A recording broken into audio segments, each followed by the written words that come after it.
Eto na mga lods, courtesy ng badlefthook.com. Official na daw sa February 18 ang labanan ni na Mexican fighter, former 2 division champion Luis Pantera Nery at ni Armenian fighter, former title challenger Asat Hovhannisyan para sa WBC Super Bantamweight Eliminator. Sabi ni Mexican bad boy Luis Nery na handa na siya sa sunod na hamon na ito at patutunayan niya daw muli na siya ang pinakamahusay na super bantamweight fighter sa mundo. Sabi pa ni Nery na si Asat Hovhannisyan daw ay isang eksperyensyado at mataas na kalidad na kalaban, pero ang katotohanan daw ay siya ang number 1 na niranggo ng WBC at kung ipanalo daw niya ito ay handa na siya para hamunin sina undefeated unified WBC and WBO Super Bantamweight Champion Stephen Fulton o si Unified WBA and IBF Super Bantamweight Champion Murodjon Akhmadaliev at hindi na daw sila makakaiwas sa kanya. Paniwala ni Luis Nery na matagal siyang maghahari sa Super Bantamweight. Malamang nasabi ito ni Nery dahil umakyat na sa featherweight division ang tumalo sa kanya na si Brandon Figueroa.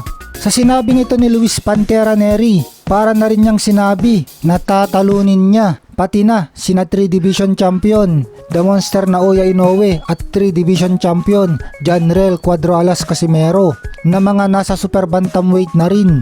Ayon naman sa netizens na panig kay Casimero na pwede pa ring palabas lang ang Luis Nery versus Asat Hovhannisyan dahil wala pa sa boxrec ang kanilang laban at baka ipalit pa rin kay Hovhannisyan si Janriel Casimero ng manager na si Egis Klimas. Pareho kasi ng manager si Hovhannisyan at Casimero na si Egis Klimas.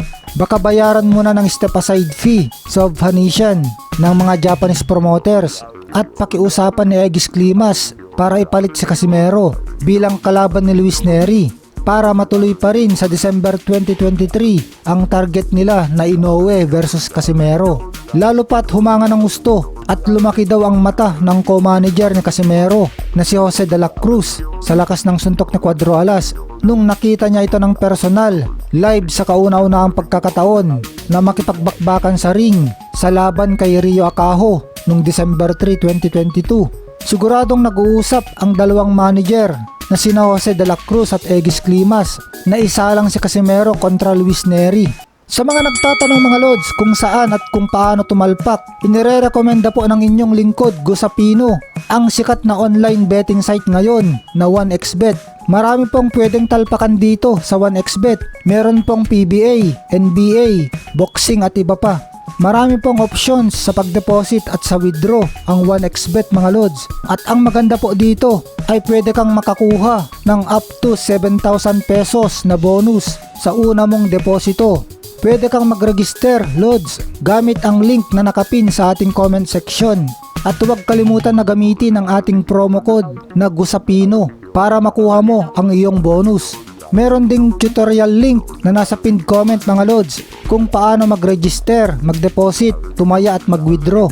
Kung nahihirapan kayong mag-register o mag-deposit mga lods, mag-comment lang kayo sa ibaba. Maraming salamat po.